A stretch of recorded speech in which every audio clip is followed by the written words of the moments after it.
أعوذ بالله من الشيطان الرجيم. يا صباح الخير يا حلوين، ازيكم؟ عاملين ايه واخباركم ايه؟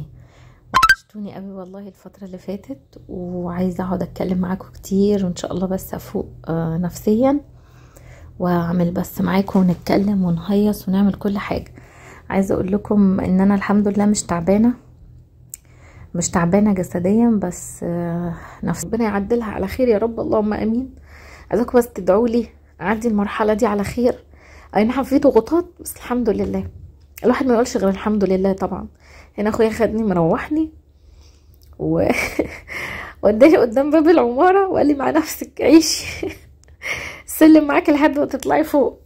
قال لمراته هتيجي معايا ولا اجيلك اخر النهار؟ قعدت معايا شويه، طلعتني هي وابو سيف. انا عادي على فكره، عايزه اقول لكم عمليه الكحت سهله جدا، وبتصحي بتلاقي الدنيا كلها خلصانه ومفيش الم مفيش اي حاجه، هو شويه مغص.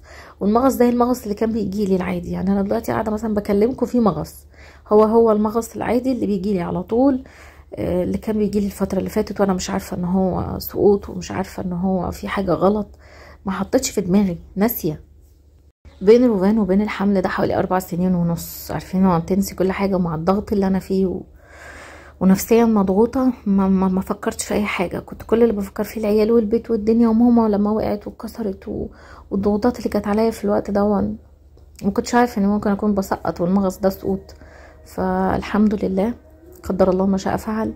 عايزاكم بس تدعوا لي ان اعدي المرحله دي على خير. حرفيا انا طالعه، بصوا الدنيا واقفه معايا وقفه شديده. حتى القرشين اللي كنت شايلاهم للقسط اتاخدوا في العمليه، عملية وتحاليل وهيصة ودوشة وأدوية. فالحمد لله، ربنا يعديها على خير يا رب ويصلح حالنا وحالكم. عايزاكم تدعولي، وقلت اطمنكم عليا. بنات كتير عمالة تسأل، والناس اللي حواليا مالك في ايه ورحتي فين وجيتي منين ومختفية ليه؟ هما يومين بس مش اكتر، انا زي الفل الحمد لله، جسمانيا تمام التمام الحمد لله. والدكتورة ادتني ادوية للانيميا والكلام ده كله، والحمد لله انا بخير.